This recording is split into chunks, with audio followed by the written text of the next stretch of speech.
Welcome back for another episode of Table Talks. My name is Stephanie Quick, and I'm here with Joel Richardson and Brian Hunter. Brian Hunter is a pastor of a local church in Jackson, Wyoming called Tribe. And I want to give a shout out to your wife, Lissa, who is also on the board of the EMMAUS table. So everybody, welcome to the table. I know that I fell off the Table Talks wagon and we had a bit of a gap. So we're trying to get a new batch, more calls recorded, and get the ball rolling again.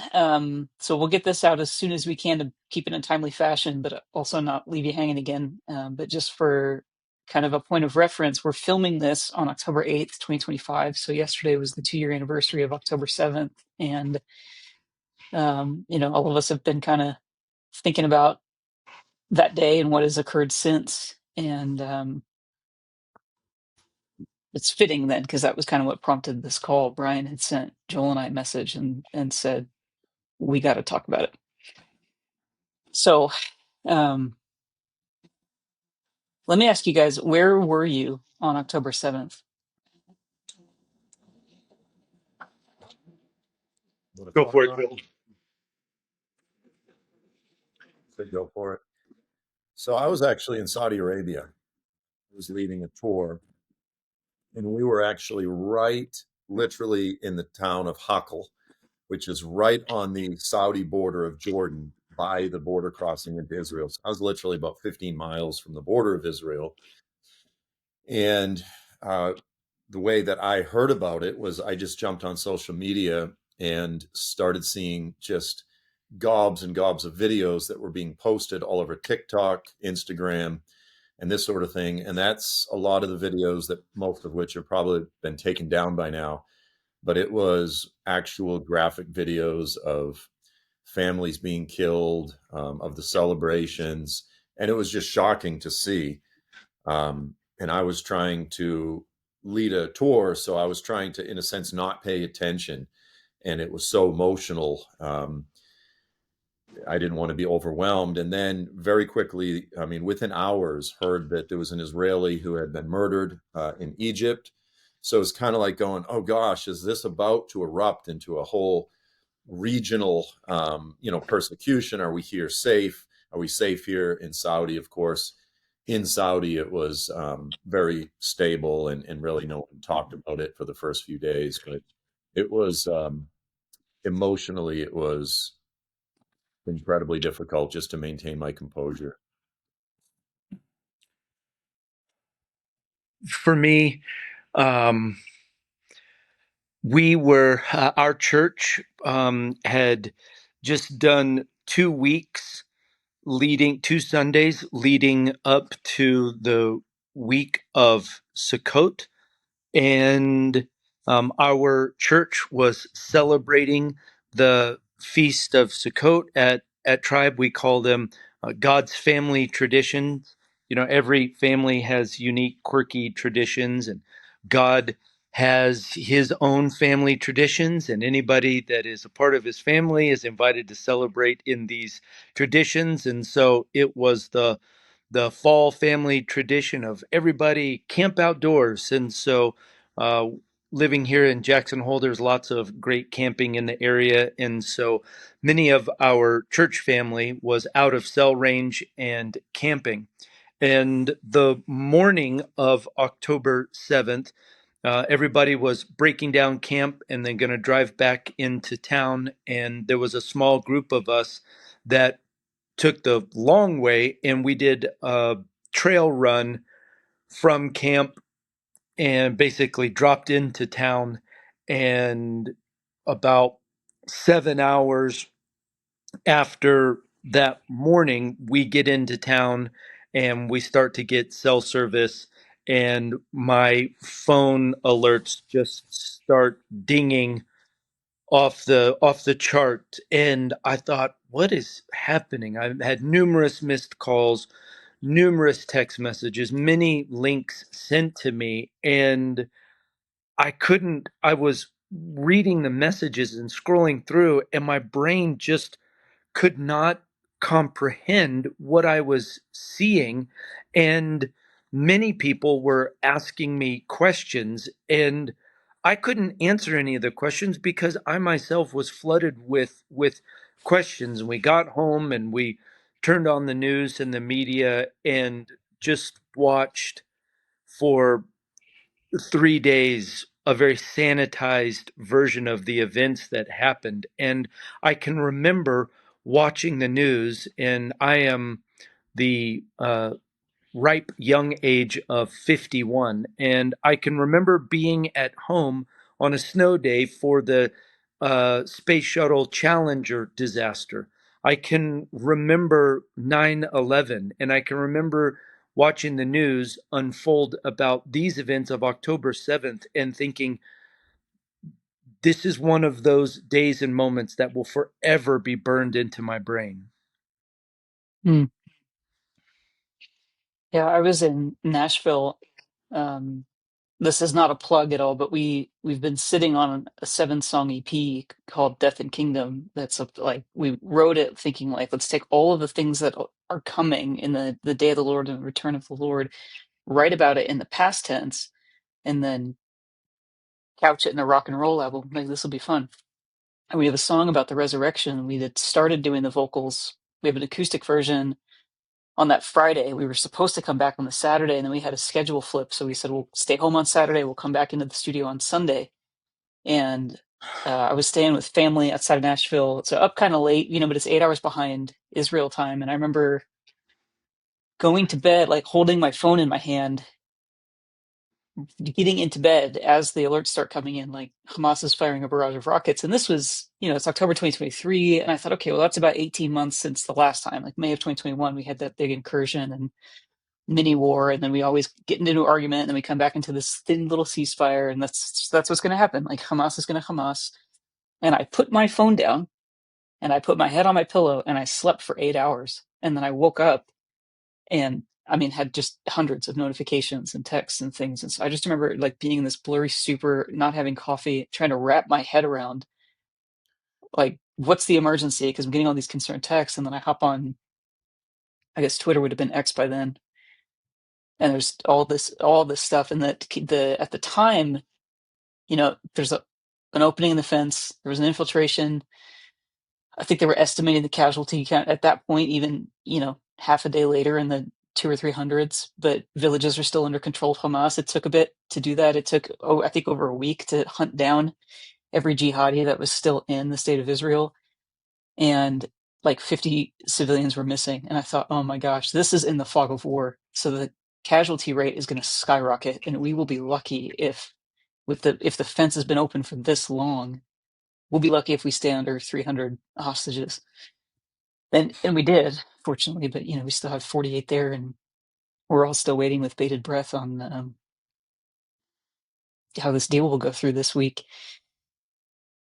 And then we woke up the next morning to October 8th. And at that time, like remember that Australia is, because of the time zone stuff, it's like half a day ahead of Israel. On October 9th, in Sydney, Australia, the local municipality offered the area outside the Sydney Opera House for like a gathering place for the Jewish community and those who wanted to show solidarity with the Jewish community to just come and grieve together, mourn with those who mourn. And then it went viral because of this. Most of the people who attended were Arab immigrants to Australia and anti-Zionist, like Palestinian sympathizers, and just immediately jumping in with the us versus them thing, which we'll talk about. I think this is an important note, and for you guys as pastors and teachers living in the world of October 8th. But they started chanting, "Where's the Jews? Where's the Jews?" and "F the Jews, F the Jews." So as in the ends of the earth, right, as far as you can go, in what was supposed to be a moment of solidarity, it became hunting grounds to then, I don't know what, like beat up, lynch a Jew in Sydney, Australia.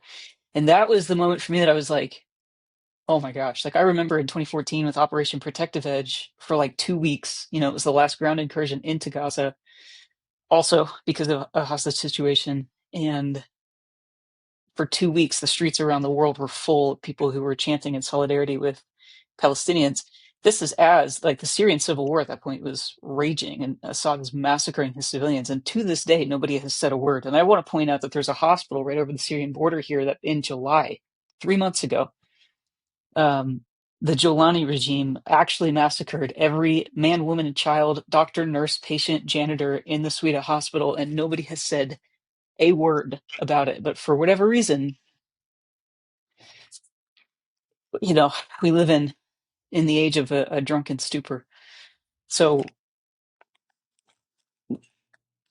Joel, let me start with you, and I'll have you guys kind of take turns. Um, I'm only picking Joel because Brian just talked, so you know, I have no favorites. What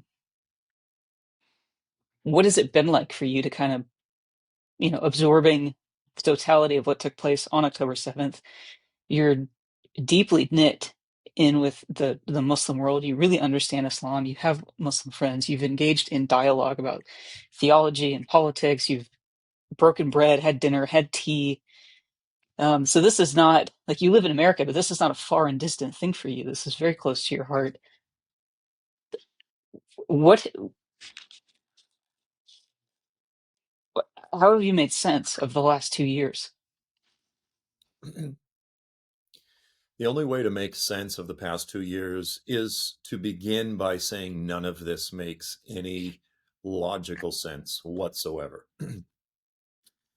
The world of October 8th is a bizarro world. It's the world where everything is inverted upside down. Nothing makes sense unless we have a clear understanding of what the Bible says about all these things. Like, unless we recognize this as a spiritual issue, spiritual warfare, genuinely a demonically, satanically empowered sort of ideological stupor that has swept the world, as you just said, the age of the drunken stupor. It does not make sense, period. Here we are 2 years removed from the actual massacre, the invasion, the attack. And so much of the world has turned against Israel. And they would say, well, it's largely because of how Israel has prosecuted their war. It's excessive. The death count is inordinate. It's the same argument that we hear every time. But here's the reality.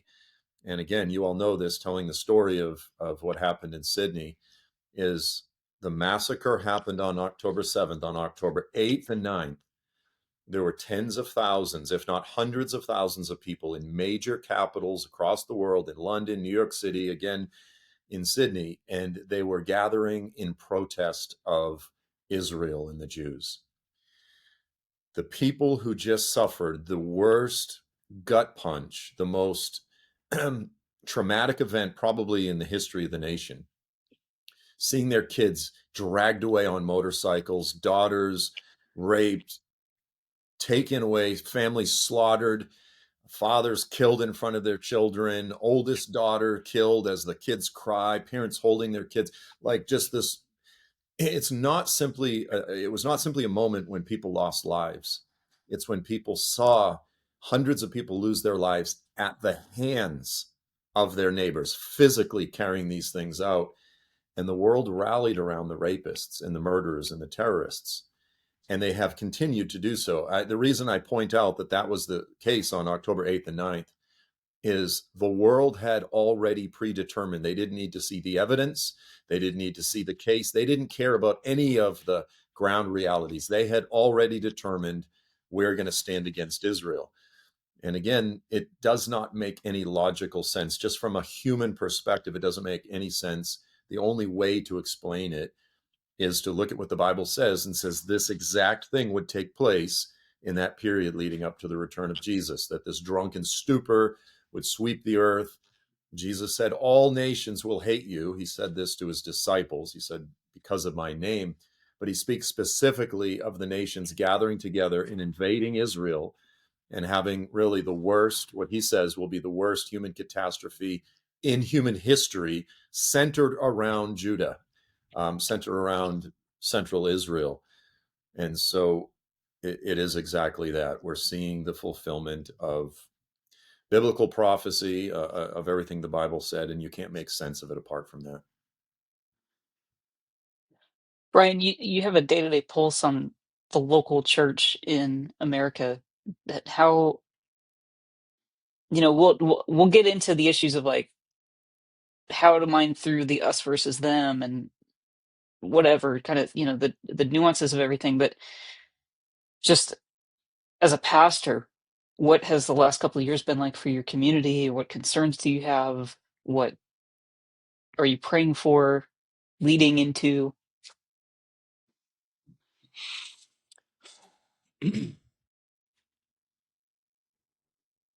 My job is to, a big portion of my job is to use words. And I feel inadequate and a little bit ashamed of myself because my words are hard to come by in these days to talk about this, because my emotions run so strong, and my emotions don't come from a an idyllic, romantic, sentimental feelings for the Jews. There's just so many emotions and feelings that I have. The picture that comes to mind is, a large volume cylinder with a small aperture opening, and in the large volume cylinder are all of my thoughts and emotions and swirls and questions, and the aperture is so small for allowing those things to come out. I often find that words do not come articulate as articulately as they should. But to give you a little bit of background from my pastoral perspective, as the world was coming out of COVID, for those weeks, months, and maybe even more than a year, I feel like the world was holding its breath. What is this? Is this thing going to wipe us all out? Are we going to lose our jobs if we don't take a shot? Like, there was so much unknown and so much new territory for us. None of us were around for Spanish flu or the plague of Europe. So, and you have to combine the element of now global social media and the news that we could see what was happening all around the world. So we collectively held our breath for a year or more. And once COVID calmed down, or people got tired of being afraid of COVID, whatever you want to say, felt like the world was trying to get back to normal. And part of the world getting back to normal was the church in America. We had, over, in some places, two-thirds of congregations gutted. There were so many empty chairs. There were so many uh, people that we as pastors lost touch with. Um, COVID was a huge off ramp for casual church attenders that have statistically not come back to church at all, and we see it in our church tribe. Just for frame of reference, we're at about 100 people or so that go to tribe. And as the church in America and tribe, we felt like we got to make up for lost ground. We got to pick up steam. We got to really press forward, and with our programs and with our campaigns, and let people know, like, hey, church is still happening. Come back to church. Like, go, go, go, go. And we did about a year of this, but our leadership team was feeling like burned out and frustrated. Like, why is this? And we realized that we were kind of on the world's rhythm. Sorry, this is a long backstory, but it's applicable. um, we're on this world's rhythm of trying to make up for lost ground. And we realized that we had never really stopped to process or to grieve the how the world changed, and we're just trying to get back to the way that the world was. And so as a leadership team, we're like, stop, stop, stop. Like, what are we doing? Have we grieved? Have we processed? Have we allowed this thing that changed the world to change our hearts, lean into what God is saying and how he may want us to be different. And one of the things that happened was we said, Lord, we want to get on your rhythm, on your timing. And he said, great. I've got 7 major family traditions that I have invited the world into. And they're known as the Jewish feasts, but they're not the Jewish feasts. The Bible says numerous times they're my feasts. It's just Jews that got to celebrate them first.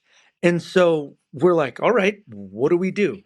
And he Like the says, Lord is calling them my feasts. These are my feasts. yeah, the Lord says, these are my feasts. Yes, yes. And so we're like, all right. So Tribe began a journey of honoring the 7 major feasts of the year. And we said, okay, what are these supposed to do for us? And for us at Tribe, he said there are 3 purposes for these feasts. Number 1 is to remember. Um, remember what I've done. Remember how I've carried you in the past to arm you with confidence for the future. Number 2, to recalibrate. Use these feasts to recalibrate. Get yourself back on my rhythm and tune into my heart. And then the third thing seems a little unusual, but if you look in Leviticus and in Deuteronomy and Numbers, anytime the feasts are mentioned, he says these days are to be a holy convocation to you. Convocation is like a weird word outside of the church, but it does mean gathering, assembly. But in the Hebrew, it also means for the purpose of rehearsal. What? Rehearsal. And so when we honor the feasts, we are remembering, we are recalibrating. And for those feasts that have yet to have a prophetic, literal fulfillment, it is a rehearsal so that when these events actually play out real time on the world stage, we will be positioned like Peter was on the day of Pentecost when he quoted Joel to be able to say, this that you're seeing here at Pentecost, is that what the prophet Joel spoke about? And so we said, okay, Lord, we're going to remember, we're going to recalibrate, and we're going to rehearse. And so we have allowed, as a tribe fam, allowed ourselves to sink into these feasts, to get synced up with God's heart. And in doing so, it has endeared ourselves, enjoined ourselves in a beautifully significant way to Jews around the world, and specifically Jews here in our community. And so, navigating the days of October 8th as a pastor and as a tribe family, we have in stumbling and in trying the best we can moved closer towards, I don't mean this to sound bad, but like real actual Jews living in our community, not just Jews out there in the news or Jews in Israel that are so far removed from us here in the United States. But we have made moves to build relationships with and try to understand and listen to and offer our support to Jews right here in our community. And for us, that is what the days of October 8th have looked like. Mhm. That's beautiful. I remember being really struck. I've heard this from a couple of Israelis now. You know, I started visiting here in 2013 and then came here full time in 2019 with a little bit of furlough in between. Um, so this I've had this conversation once really early on, and then once kind of in the COVID era, and then I'll kind of hear whispers of it here and there. But had twice had a Jewish Israeli say to me like really clearly, and the first time this gal identifies as a Messianic Jew, so we believe the same things. She's having us over for dinner.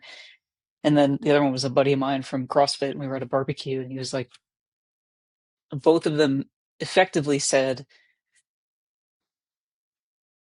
Yeah, cool. Like, we know that you guys are just stoked that we're back in the land because we know what prophecies you're celebrating. We know that for you, you're going to go get whisked off into the skies and go sing Kumbaya in the clouds with Jesus, and then 2/3 of us are going to get slaughtered. So, I mean, thanks for your support, but like if that's what your support is, maybe hang on to it. And I was so taken aback because when the Lord started leading me into this issue, I was unaware and unprepared for how much of a snake pit it is within the church. So when you have global anti-Semitism, or even, I used to give an allowance for anti-Zionism and say, okay, well, not every anti-Zionist is an anti-Semite, but every anti-Semite is an anti-Zionist. And now I just am like, I think they're the same thing. I think that they're just two sides of the same coin. And I live in Israel. Like, all of my friends and neighbors have a variety of political opinions, and there's freedom here to criticize the government. They've been protesting for several years here in Israel, so it's not like if you want to argue against policy, join the club, right? Like, they meet every Saturday. But the step further that has been taken, to see in these, I mean, within a week or two of October 7th, there were all these protests in the streets, and in Warsaw, Poland, Warsaw, like home to some really atrocious history.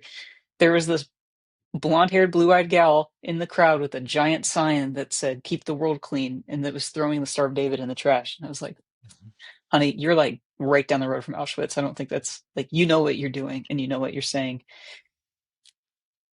And in the world of anti-Semitism, you have Christians, Muslims, and then let's say everybody else, and put a label on it. Those are pagans, right? Unbelievers. Pagans are going to pagan. Muslims have, and Joel, I need you to elaborate on this and keep me from straying into falsehoods. But Muslims are like, we have to get rid of the Jews in order to bring about the end of the world, into the like Islamic apocalypticism.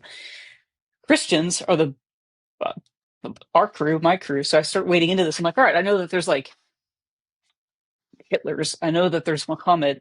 I did not realize how vitriolic the conversation about this is in the church. Or I thought, okay, we have the replacement theologians who go, yeah, but we are Israel, so none of this matters anymore, which is a fast way to get my blood boiling. And then within the stream of people who are like, no, no, no, no, I love and support Israel, you have a lot of people who fit that description of like, no, no, no, I love and support Israel because it's convenient for me to love and support Israel.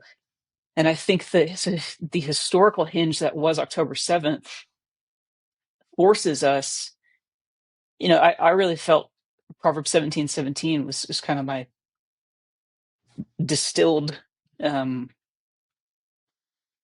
it's been my true north. It's been the kind of the line on the compass that I've been following, which is that a friend loves at all times and a brother is born for trouble. So there's room and place for sentiment and affection and friendship.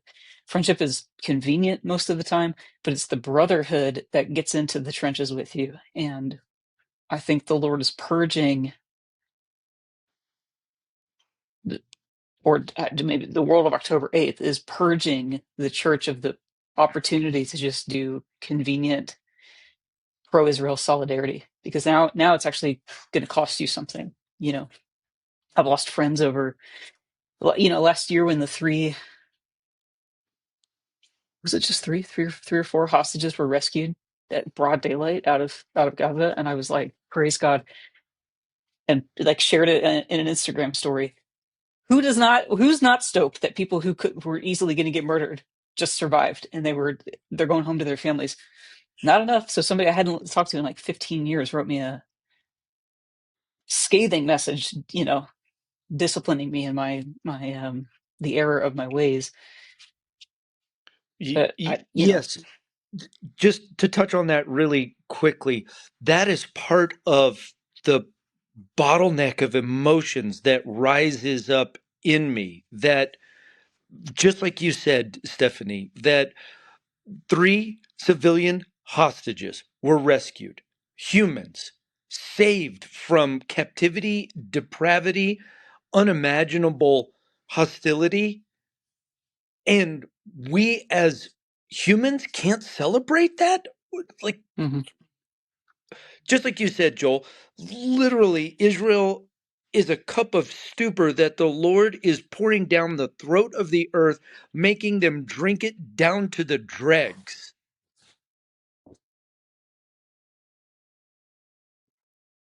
Why and to what end? So I think we're having the convergence right now of multiple social trends all merging together and sort of creating the perfect storm. So there's a book called A Convenient Hatred. It's a survey of the long history of anti-Semitism. There's multiple. I have a stack of books, academic works, which discuss the different facets of anti-Semitism. But the term a convenient hatred, um, anytime, look, there's a long history here. This is not new. This is not the first time this has happened. There's a long history of the Jews living among Christians in Christian Europe and all sorts of different nations. And as this people in exile, as these minorities living amongst Christians, um, it's very easy when there is a period of insecurity in a nation to begin blaming this little minority people for everything. That has happened numerous times. And so, thus, again, the term a convenient hatred. It's very easy to just blame this little minority people group rather than facing the real reasons. Obviously, the easiest thing in the world is to convince someone that they're a victim, and then to convince everyone they're a victim of this little people group that live in their midst. And so, after COVID, like we're living in an age right now of profound insecurity.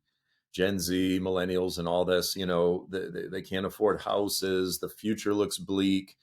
The government has complete surveillance over all of us. None of us feel like we have any sense of privacy, the future of the economy, all these things. And then COVID, a lack of trust in government. So, because there's such an incredible lack of trust, such insecurity out there, once again, the opportunity to suddenly turn and blame the Jews is very easy. And the irony here is, okay, so Muslims, for example, look, there's a guy, his name was Bill Warner some years back. He did a real careful statistical analysis of the Quran. And so the portion of the Quran that is more violent, it's the you have the Meccan period and the Medinian period. The Medinian period is the latter portion of Muhammad's career. It's much more violent. When you survey the Medinian period of the Quran, it has far more anti-Semitic statements than Mein Kampf, than Hitler's magnum opus. Okay, so you go, it's easy to understand a people who are reading their own holy book that's constantly saying negative things about the Jews. It's easy to say, well, that's why there's such a high, high percentage of anti-Semitic sentiment among Muslims. But for Christians, you go, well, why Christians? I mean, we worship the Jesus is the King of Israel. We worship the God of Israel. All of these things. The problem is we're reading a book, the Bible, which is it's a Jewish book, and it's filled with what I will say familial criticisms. So, if you put a bug in anyone's house, any normal dysfunctional family out there, you're going to hear criticism amongst family members of one another. And that's perfectly fine within a family. Kids say things to their parents, parents say things to their kids. Hopefully, it's not all negative, but, it's just the nature of families. Well, then if you took that bug and transcribed all those things that were said, and as some neighbor down the street, started saying all of those things, it now becomes incredibly inappropriate. Or I always joke, I say, if the things I say to my kids at home were said to them by a stranger in the grocery store, there's going to be a fist fight in aisle 6 between me and the stranger. And so the world right now has this book called the Bible, which has all of these in-house, in-family criticisms. And they have taken these criticisms, twisted their context, and weaponized them against the Jewish people. And, because Christians think this is our book.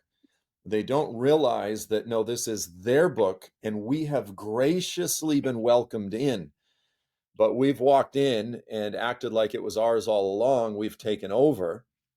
And now we're going to take all of these transcripts, again, of in-family conversations and weaponize them against the very people that the whole book is about. God's covenantal affection toward this people. And again, the book also does talk, as I said, about a satanic, demonic attack against God's people in the last days. And so you combine all of these things, and it's, again, it explains what we're seeing. Spiritual, social trends, just, this moment in history and the long history of Christian abuse of the Jewish people. And unfortunately, we're seeing it again. But once again, we're historically illiterate, so we're just repeating the same bloody sins that we've committed numerous times in the past. And I say that as Christians who, the church, we have blood on our hands. Yeah. And rather than repenting and owning it, we're just doing it again. Yeah. Why this kind of stumbling block, though, or tripwire, or why? Joe, I think it was one of you just used the imagery of God like holding our mouths open, and now we're drinking this Zechariah 12 cup of stumbling, cup of stupor, cup of staggering, cup of drunkenness that is the issue of Jerusalem. Why is this the thing that he's confronting us with? What's the confrontation for, and what would a right response be? What would sobriety look like?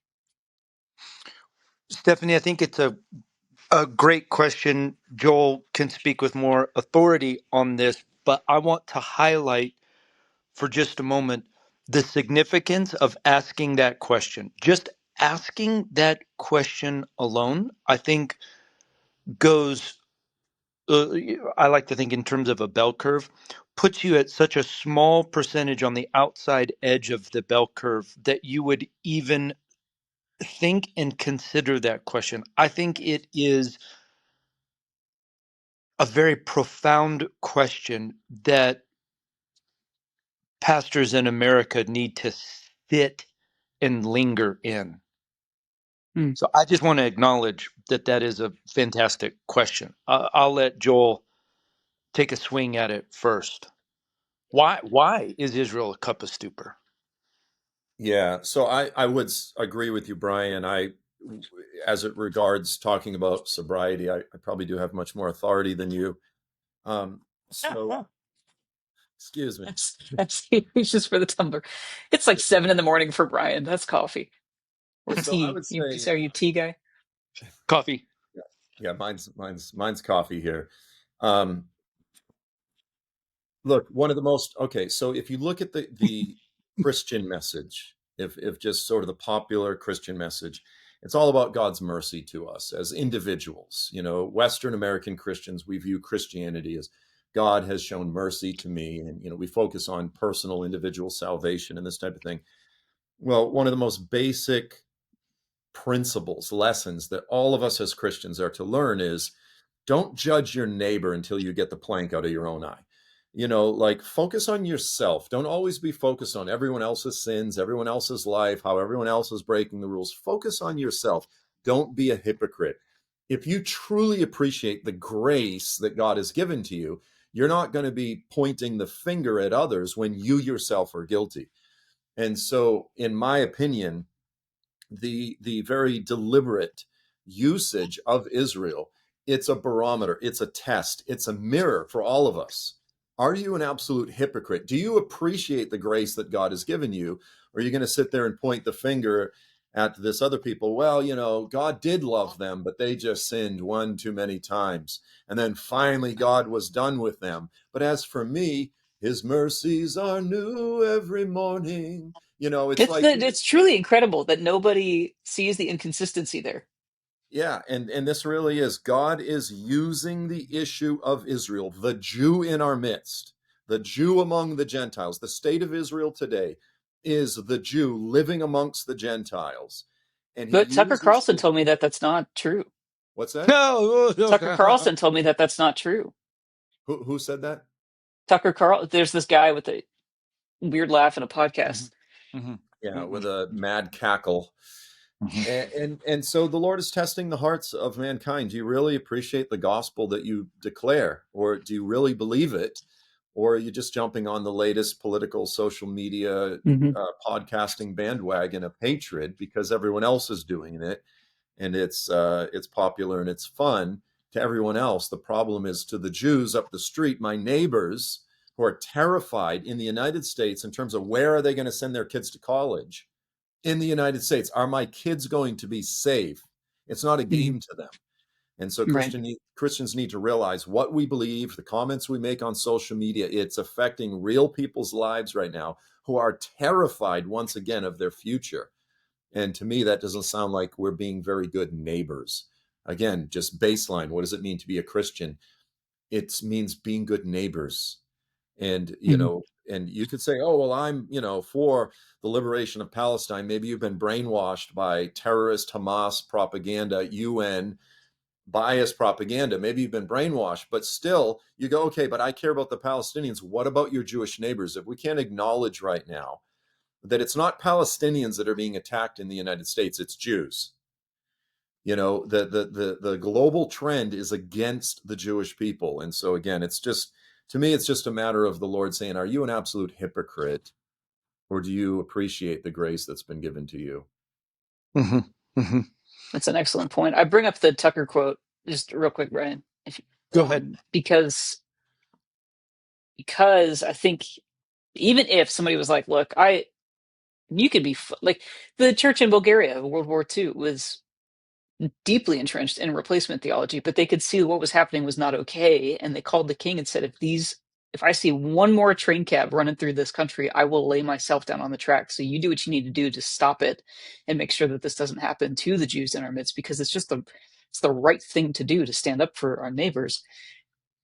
And so like I'm not going to get into a fist fight if somebody's got different theology than me when it comes to the issue of Israel. I think that it's super important to have clarity on that issue and not boast against the branches. But if you then go a step further and find loopholes and excuses to release yourself of the responsibility and accountability before God to do something to help Jacob bear this burden of stewarding the everlasting covenant in this age that costs them everything in every generation, every one of these 7 feasts, they get around the table and go, remember that time they tried to kill us? Well, they failed. Cool, let's eat. Or Yom Kippur, and then you don't eat. But it's, you laugh so that you don't cry, but that's the running joke. In every generation, this has cost them everything. And if the people that I believe are meant to be that brother born for trouble, the brother born for adversity, go, actually, I think there was a typo on the birth certificate. I don't actually think that we're family. Like, I think, or like, if you to take into its maximum absurdity, it would be like saying, when I was born, they wrote your name on my birth certificate, and now you don't exist, and it's all about me now. It's it's not just arrogant, it's asinine. But there's this mounting zeitgeist and narrative in American Christianity, and I have deep, deep concerns and reservations about where this is going. That goes, well, we can't be sure, so I don't have to do the costly or inconvenient thing. I can just like carry my cross in the coziest way that's in service to myself and my Republican nationalist political goals. And y'all sort yourselves out over there, but this is kingdom now, brother, is dangerous. That's really thin ice. So, again, I appreciate having this conversation with you guys, because you're living in the States, you're in the local church, you're in that setting. And what advice would you give to people, if there's this narrow road of truth, to not fall off the ditches on either side and train wreck? Because it's unpopular now to stay on that narrow road of truth. Yeah. Um, I'll take a swing at it. I think a couple things. Number one, really recognize the profundity of the question that you asked a moment ago. Why does God use Israel as this cup of stupor? I think as you sit in that question and sit before the feet of the Lord and cultivate intimacy with Him, born of relationship that you will find, as hopefully as a Christian you have known about the Lord, is that he tests us. The Bible says that he is a rewarder. He's looking to reward us for tests that are passed. There are no tests that we can take of the Lord that we fail. We just take them again and again and again until we pass. And when the Lord tests us, it is not to reveal something to him, like a teacher would give a student a test so that the teacher, it can be revealed to the teacher how much information about the subject is known. The Lord already knows. He presents tests to us if we have eyes to see and ears to hear, to reveal what is in our hearts. And I believe this test that the world is in is revealing what is in the human heart towards Israel, the people that, as you have said beautifully and eloquently many, many times, Stephanie, the people that bear the terrible burden of the covenant. How do you feel about my firstborn? Israel is a test. So why do we drink the cup of Israel that causes the nations to reel and stagger down to the dregs? Because Israel is a test to reveal what is in our hearts, in juxtaposition to what is in God's heart. How does God feel about Israel? And we look at what's in our heart towards Israel, compare that with what is in God's heart towards Israel as revealed in Scripture, and we're like, oh man, oh Lord, Lord, help me, help me. In practical things, sitting in that question, number one. Number two, I don't know how convenient it is for other pastors of local churches that could be listening to this, watching this, but I would invite you to seek out a Jewish community near you, and as a pastor, member of clergy, you can send him an email, call the church office, try to get in touch with him, and invite a rabbi. If they're not like a rabbi, then they would be considered the spiritual leader of their community, out to coffee, and just say, I'd like to get to know you. I'd like to hear your story. That's what I did with who now I am calling him a friend, Rabbi Zalman Mendelsohn. He is the rabbi of the Chabad community here in Jackson. I get it. I understand. Probably most people, pastors that would be listening to this, are in large areas and cities. There's like 15,000 of us. Like, it's really easy to identify spiritual leaders in the Jewish community here. There's only two of them, Josh Klayman and Rabbi Zalman Mendelsohn. But I got Rabbi Zellman's contact. I sent him a text. I introduced him myself. This is before October 7th. Said, can we just meet for coffee? I'd like to get to know you. We sat down, and our first meeting was an hour and a half lecture from him about how he would be offended if I'm trying to proselytize them. He aired grievances. He drew a firm line in the sand with me, like, what are you doing? What are your intentions? Why? He was abrupt and What's the abrasive. catch? What's the catch? What's your angle? He was abrupt, abrasive, and I went in thinking maybe he would see me as a Christian, and our Venn diagram circles overlap, and it would just be great. And it was not that at all.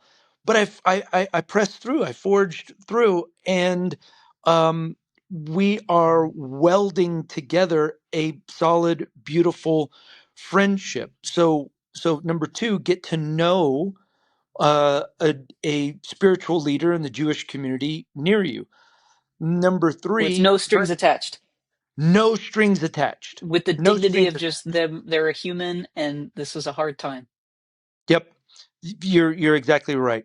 Number three, um, how can you, in the way that you're wired, in the way that your church operates, in the vibe of your church, how can you love and support Jews or Jewish community in your area? The Jews here in Jackson, shortly after October 7th, uh, so it was the very first Sunday in November, they said the hostages still haven't been released. Let's hold not a rally, not a protest, but they're very intentional. They called it a gathering. Let's hold a gathering to raise awareness and lift a cry of bring them home. And Rabbi Zellman reached out to me and said, "Hey, we're having this." And I said, "All right, we're there."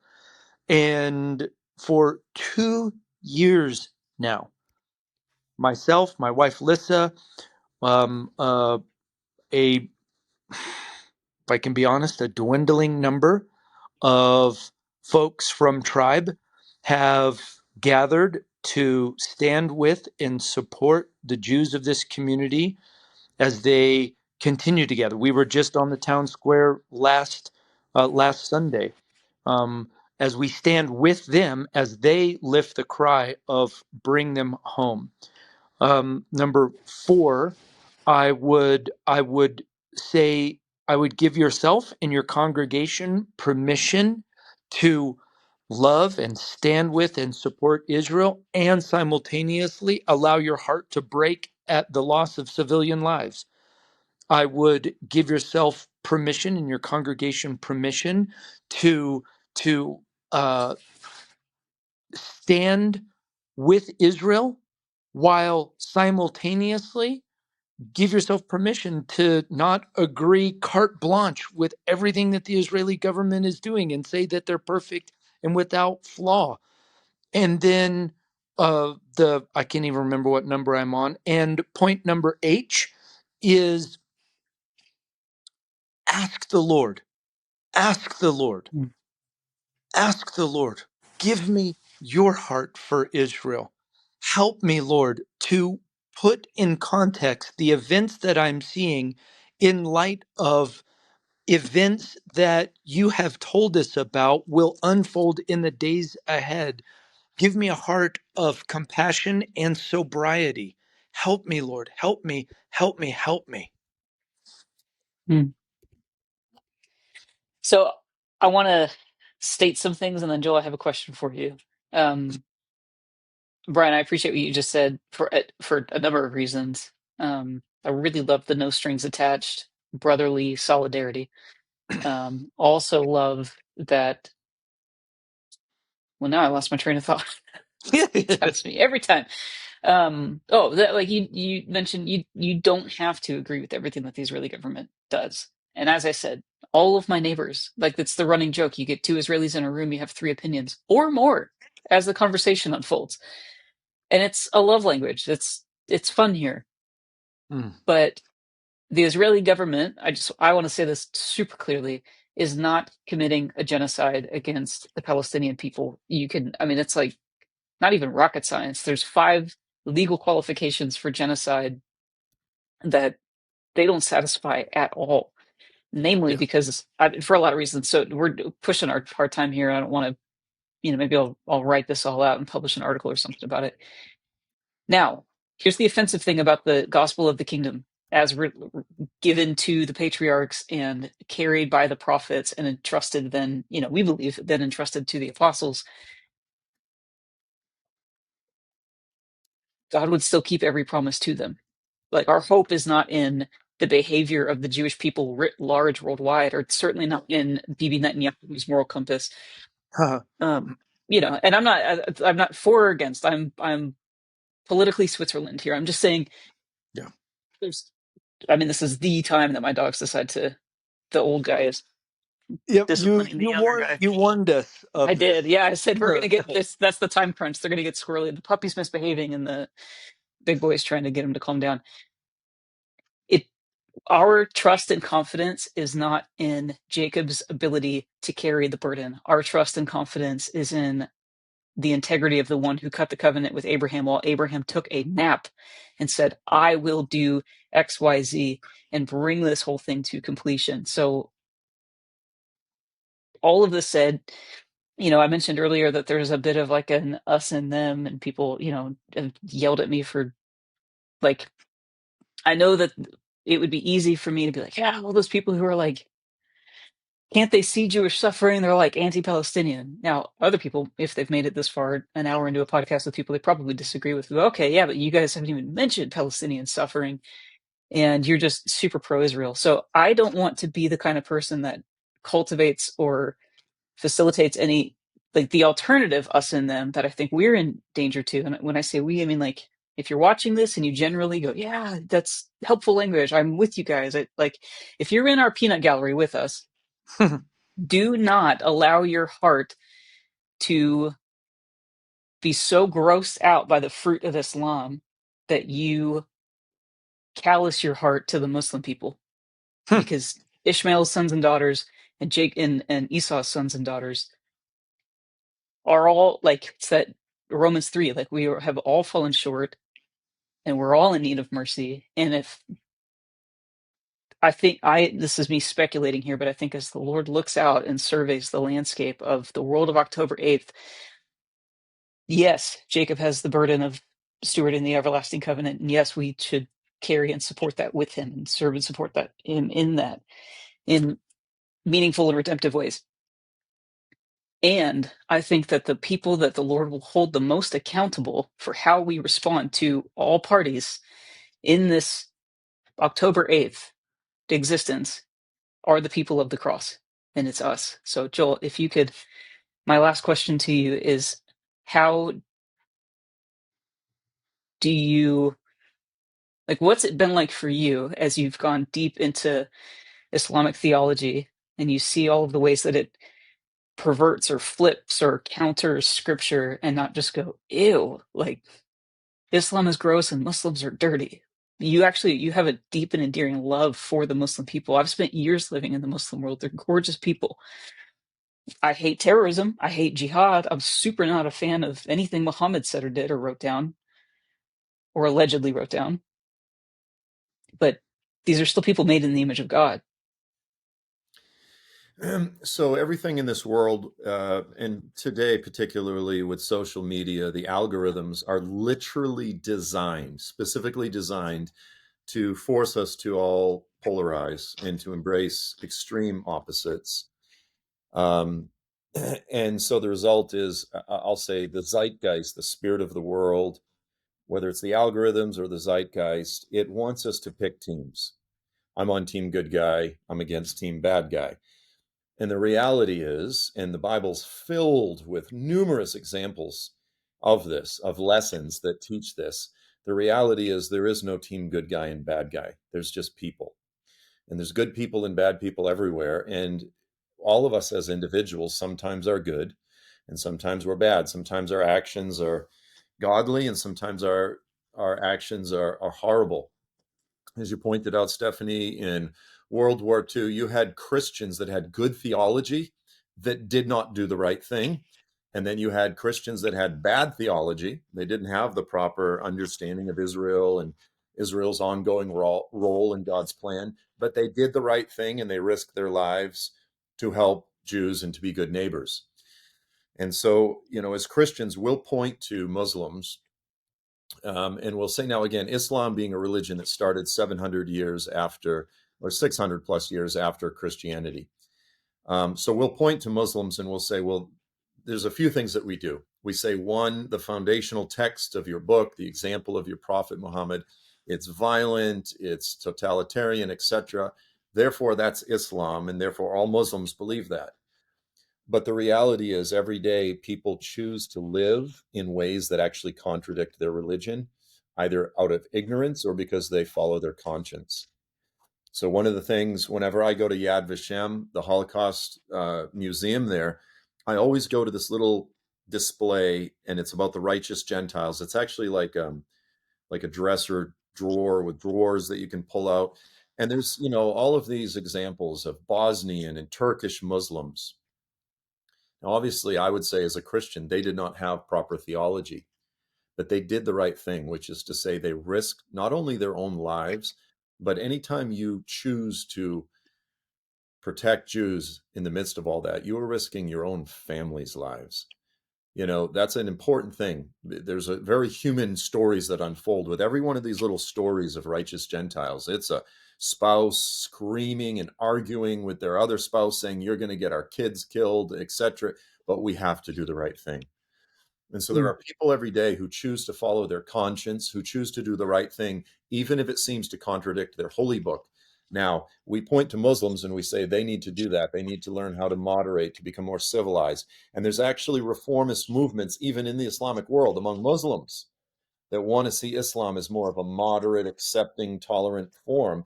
And again, some of us, the theology minded, will say, no, because your book says otherwise, you can't do that. But the reality is you can. People can follow a form of Islam. You could say, well, it's not true Islam, it's liberal or whatever. But the reality is people do this. Now, here's the thing. As Christians, we have to learn how to do the same thing. And you go, no, because our book is true and we follow God's word and this type of thing. As Christians, is particularly in evangelical culture, we value as the highest, most important thing of all is to lead someone to salvation. Because the bottom line is, if you give them a cup of water, but they go to hell, who cares? And this type of thing. And I go, yeah, fine. However, as Christians, we have to constantly be asking ourselves difficult questions, which is like to say, if I can help a family who's terrified, who's fleeing, trying to protect their lives, but I can't preach the message of salvation to them, am I going to do it anyway? And you've got all these Christians that will say, no, it has to be about salvation. And I say, nonsense. If you want to follow one of the most basic tenets of biblical faith, which is to love your neighbor as yourself and to be a good neighbor, sometimes you need to be willing to put aside your privilege or your right to preach to them and actually just be a good neighbor. And this is the moment that we're in right now, is if we want to develop these meaningful relationships with Jews, we have to be willing to say to them, I'm not here to convert you. Of course, I'd love for you to become a Christian, but I'm here simply to be a good neighbor. What do you need? I'm not here to tell you what I'm going to give you on my terms. I'm coming to you on your terms saying, what do you need? How can I be a good neighbor? And if later we build enough relational equity that you want to ask me about my faith, I'm happy to talk to you about it. But I am not here. I have no ulterior motives. I'm not secretly trying to evangelize. None of that. I'm here as a neighbor. And this is the moment where the Christian church needs to apply these lessons, is we need to be good neighbors first and not say, I'm not going to love them. I'm not going to be a good neighbor unless I can preach the gospel to them. Nonsense. Yeah. Sometimes just being a good human is what it means to be a good Christian. That's really good, Joel. Lissa and I, my wife and I, are slow rolling our way through the Bibles. We read out loud to each other in the mornings, and we're the beginning of the book of Joshua, and we came across something that we've read, many times before, and I'm sure will be familiar to people that are familiar with the story of entering into the promised land and the story of Joshua. But he comes back from a battle and he meets this divine being. Is it the pre-incarnate Jesus? Is it, an angel of the Lord? Whatever. But Joshua says to you, whose side are you on?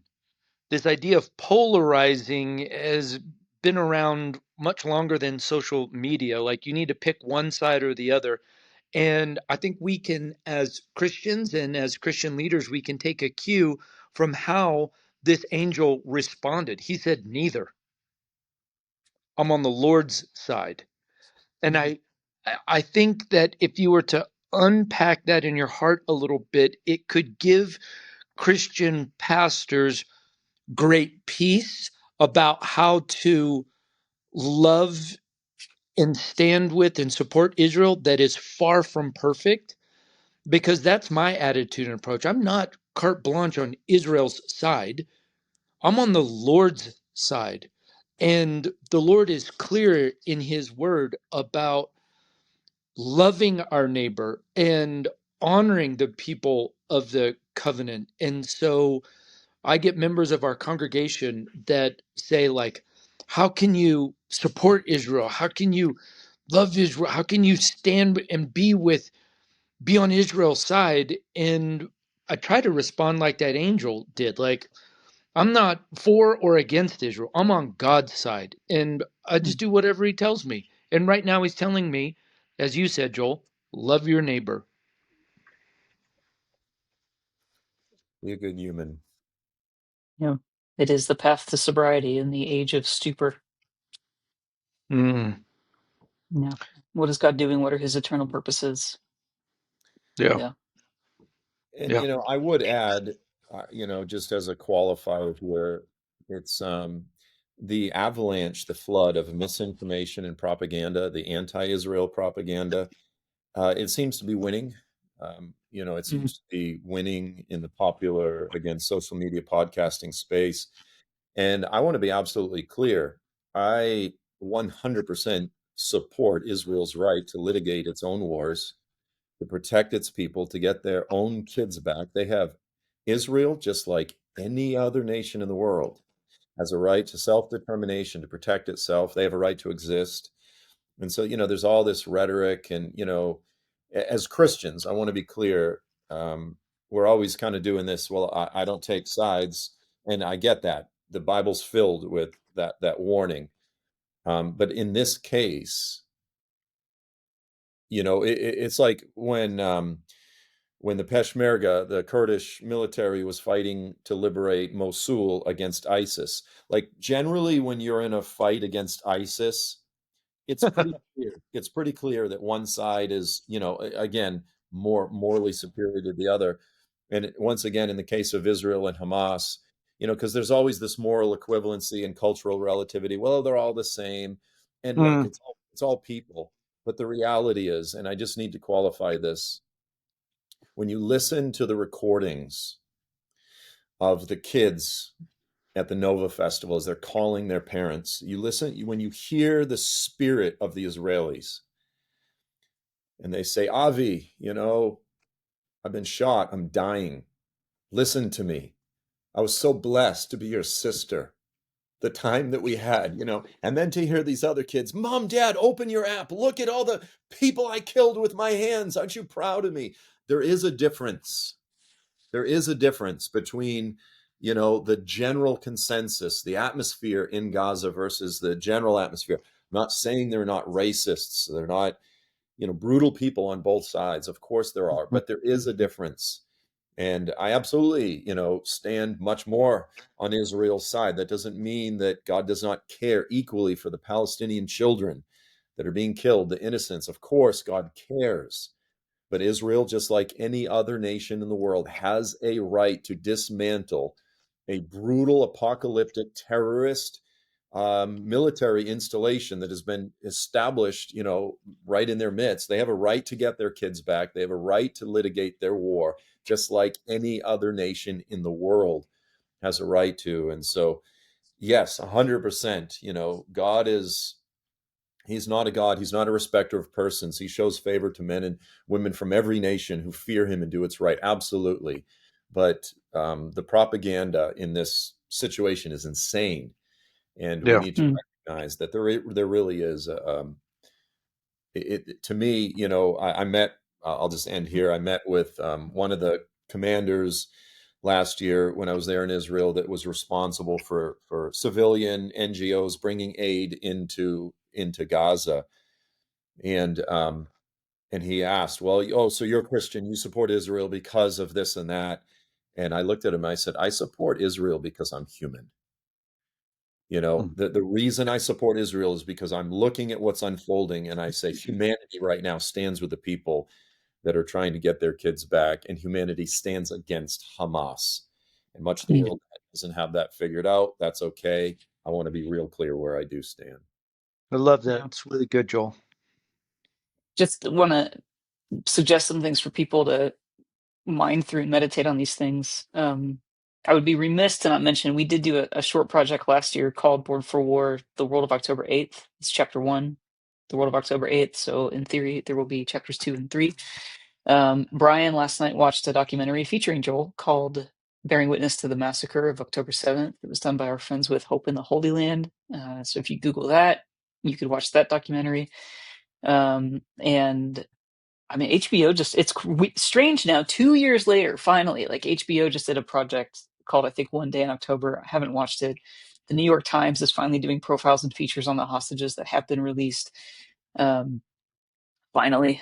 And then I spent yesterday afternoon on the 7th watching Paramount Plus's Red Alert series. It's a 4-episode recap. You follow 4 family stories that kind of gives you a survey of what took place that day. And it was done by Israelis. It's in Hebrew. You know, there's subtitles, but I think it's a really important opportunity for Israel to tell the world what happened to them that day. And, you know, humanity just can very simply say, like, hey, that wasn't okay. Let's get your kids back. So Yeah. I hope by the next time we do a tabletop, I hope by the time this episode goes on YouTube that we have all the hostages home. Yeah. Just come home. We're so close.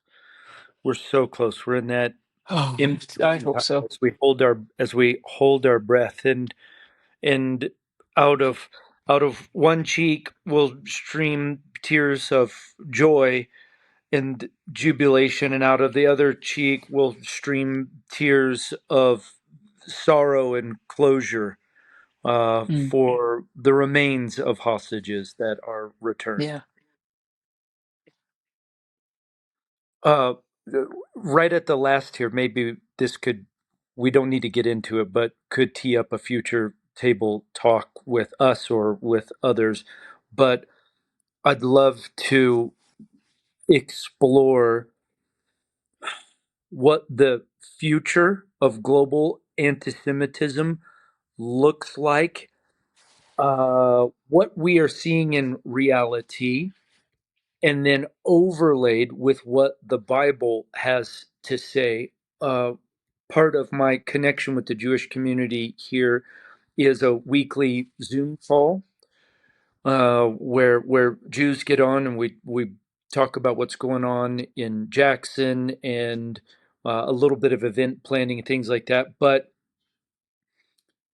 with being on the precipice of the remaining hostages being returned, I'm hearing some of the Jews talk about how, well, when the hostages are returned, Hamas is rooted out and control administration of Gaza is turned over to some Arab League of administrators, that finally global anti-Semitism will calm down and go back to pre October 7th levels. And in my heart, I fear that that is not the case. In my heart, I think that we will continue to see an escalation that that is going to shock and surprise global Jewry. And how do we as Christians hold the hand of our Jews to help them navigate the days ahead? That's probably a table talk for another time, but I just wanted to throw that out there, looking to the future. Yeah. Yeah. So we'll coordinate. We can do that soon. In the meantime, I have got to take my dogs out on a walk into the bathroom. So appreciate you guys' time, and to y'all joining us on the internet and the app, watching this with us. Thank you, and pray for the peace of Jerusalem. The peace of Jerusalem is the peace of Gaza. It is the peace of the Palestinian people and the Muslim world and all the rest of us. So, I, amen. I, I love you both so very much. I have great admiration and respect for you as people and for the voice that you are being for such a time as this. And Joel, I love you. Can't wait to see you very soon. And Yeah. pray for me, Steph, as I have to put up with all of the Joel being Joel. in another country. Whatever. And I can't wait to see you, I've brother. heard about Brian being Brian, and Joel gets punked every time he comes out to Jackson. Well, yeah, it's true. Yeah, Love you guys very much. love you guys. All right.